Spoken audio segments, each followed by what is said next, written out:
I found the shocking truth. My son was hiding from you. There is something I have carried in my heart for a very long time. Something I never intended to speak about publicly. Not because it was shameful, not because it was dangerous, but because some truths are so deeply connected to love that saying them out loud changes everything.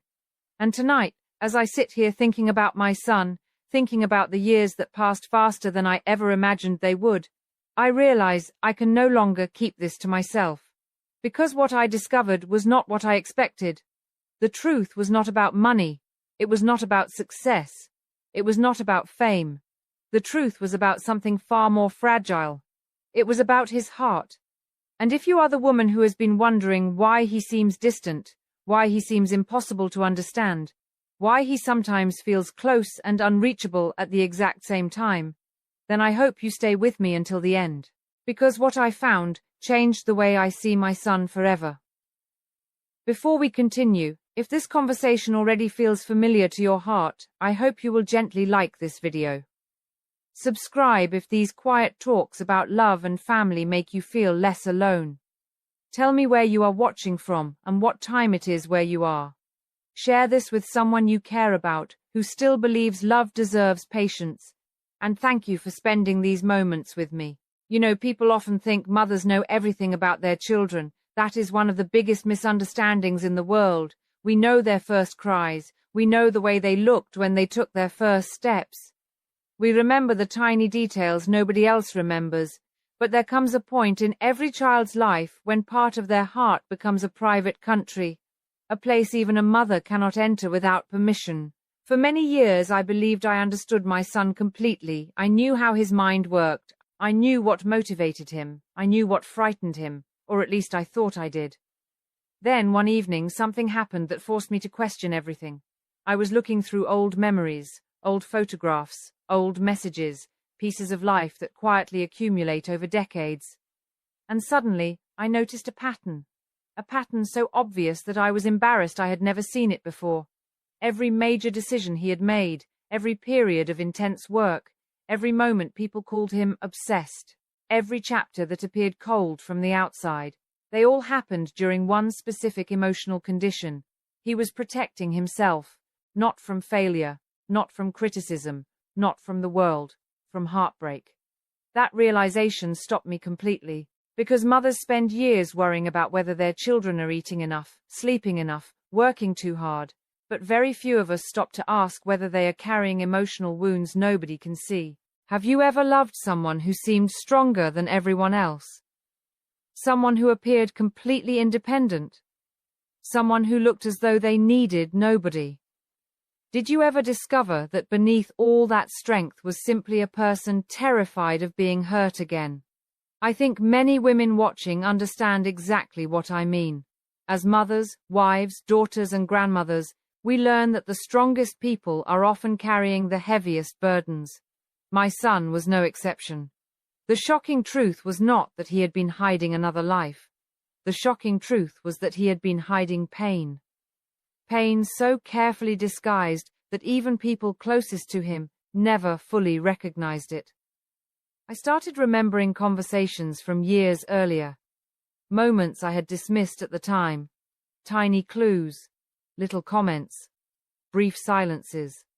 Suddenly, they all connected. And for the first time, I understood something that changed the way I think about love. Many people spend their lives searching for the perfect partner. But some people are actually searching for safety. They are not asking, who is the most beautiful?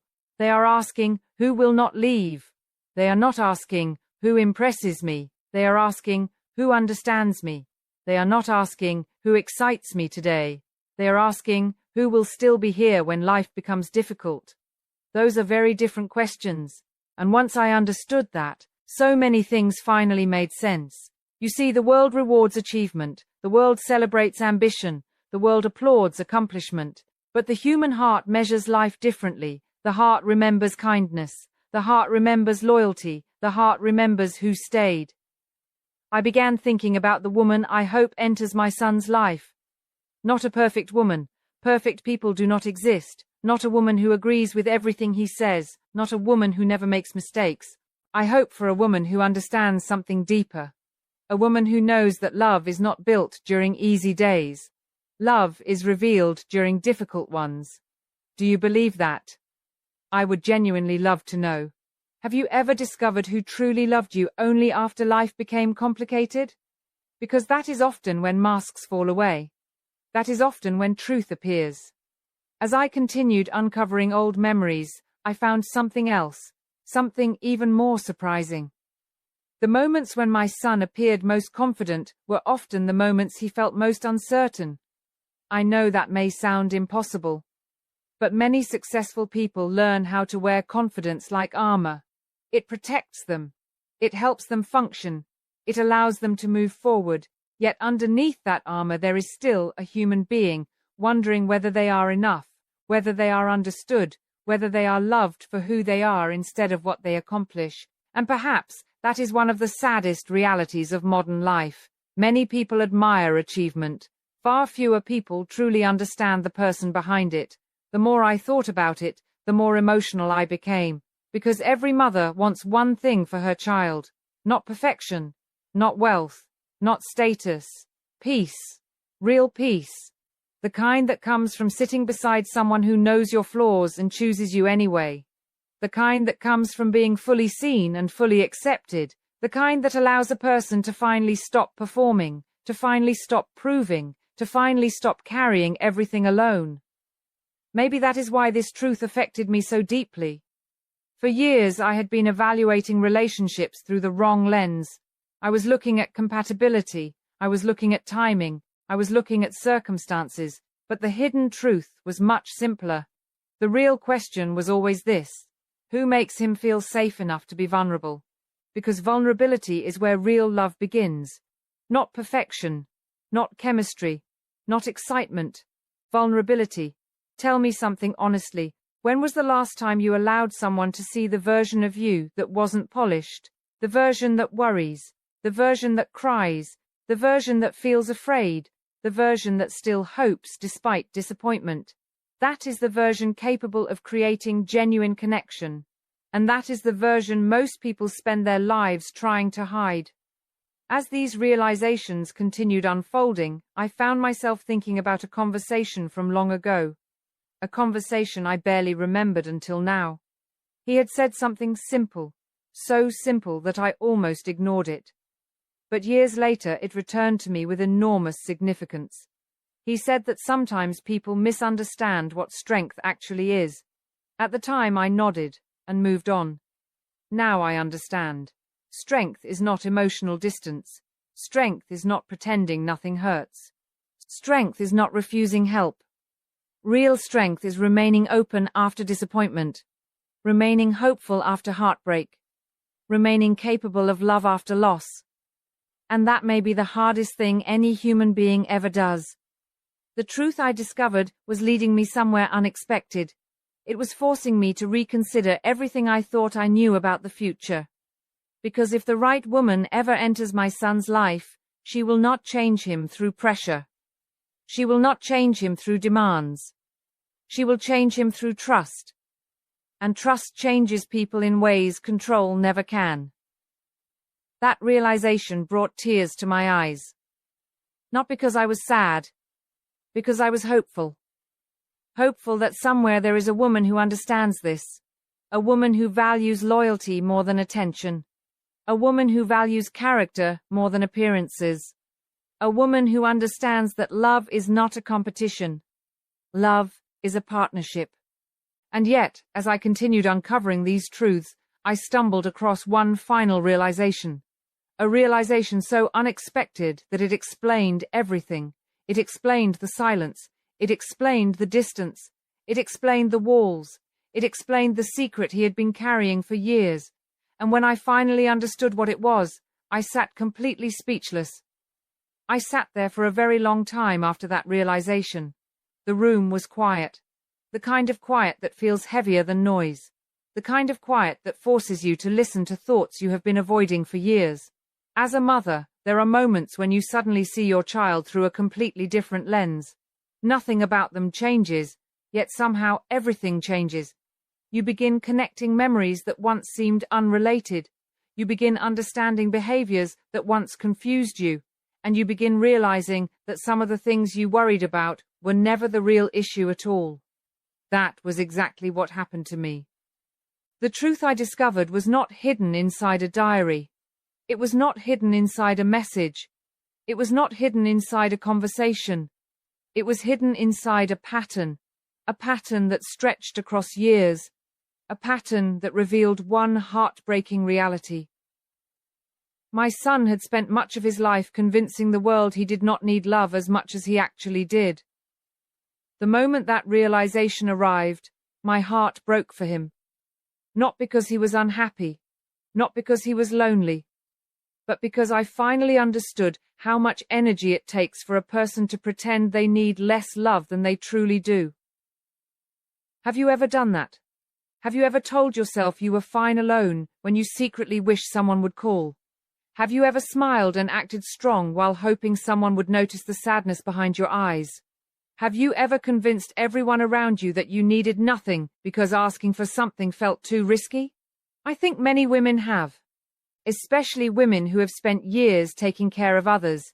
Especially women who learned early in life that vulnerability can sometimes be misunderstood. The more I reflected, the more I realized that many people spend decades building lives while quietly neglecting their emotional needs. They build careers, they build homes, they build responsibilities, they build reputations. Yet deep inside, a small part of them remains untouched. A small part still waits for genuine understanding. A small part still wonders whether anyone truly sees them. And that hidden part often determines more of our lives than we realize. When I think about the woman who may someday share her life with my son, I do not imagine someone extraordinary in the way the world defines extraordinary. I do not imagine perfection. I do not imagine endless admiration. I do not imagine a relationship without disagreements. I imagine something much rarer. I imagine emotional safety. I imagine two people sitting together after a difficult day without needing to impress each other. I imagine honesty. I imagine trust. I imagine the kind of connection that allows silence to feel comfortable rather than awkward. Because that is one of the greatest signs of love. Not excitement, not passion, not grand gestures. Comfort, real comfort. The comfort of being yourself. The comfort of being understood. The comfort of knowing that someone is not constantly evaluating your worth. Do you know how rare that is? In a world where people are constantly performing, constantly comparing, constantly competing, genuine comfort has become one of the greatest luxuries, and I believe my son has spent much of his life searching for exactly that.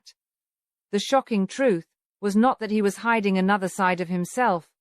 The shocking truth was that the side he hid most carefully was his tenderness. People saw determination, they saw ambition, they saw resilience, they saw discipline. But they rarely saw tenderness. And yet tenderness was always there. It simply remained protected, carefully guarded, locked behind walls built over many years.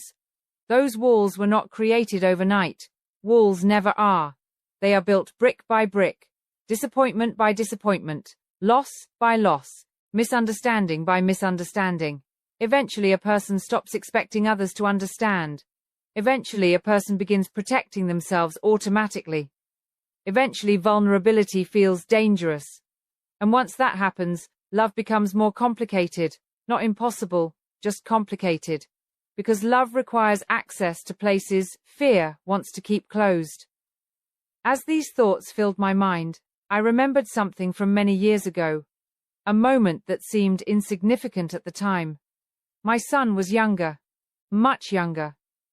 He had experienced a disappointment that affected him deeply. Most people would never have noticed. He did not cry publicly. He did not complain. He did not seek sympathy. Instead, he became quieter, more focused, more determined. At the time, I interpreted that reaction as strength. Today, I understand it differently. Today, I realize he was teaching himself how to survive emotional pain. And survival is not the same thing as healing. That distinction matters more than most people realize. Many people survive heartbreak. Many people survive rejection. many people survive disappointment. But survival alone does not heal wounds. Sometimes wounds remain hidden beneath accomplishments. Sometimes wounds remain hidden beneath busy schedules. Sometimes wounds remain hidden beneath smiles. And because they are hidden, people assume they no longer exist. Yet hidden pain still influences decisions. It still shapes relationships. It still affects trust. It still affects love. The more I thought about it, the more I wondered how many women watching this have experienced something similar. Have you ever met a man who seemed emotionally distant? A man who genuinely cared but struggled to express it? A man whose actions revealed affection while his words remained cautious? Did you ever stop to ask yourself what created that distance? Because sometimes distance is not the absence of love. Sometimes distance is the presence of fear, fear of loss, fear of disappointment, fear of becoming emotionally dependent, fear of giving someone the power to hurt you. Those fears often hide behind confidence, they hide behind independence, they hide behind success, but they remain there nonetheless. As a mother, this realization changed the way I think about relationships entirely. For years I believed compatibility was the most important factor. Now I am not so sure. Compatibility matters, shared values matter, shared goals matter, but emotional courage matters too, perhaps even more, because eventually every relationship encounters difficulty. Every relationship encounters uncertainty. Every relationship encounters moments when love becomes a choice rather than a feeling. And in those moments, emotional courage determines everything. The ability to stay, the ability to listen, the ability to forgive, the ability to trust, the ability to remain open even when fear suggests closing down. Those qualities sustain love far longer than excitement ever can. I often imagine speaking directly to the woman who may someday become part of our family, not because I wish to influence her, not because I wish to judge her, but because there are things I hope she understands. I hope she understands that behind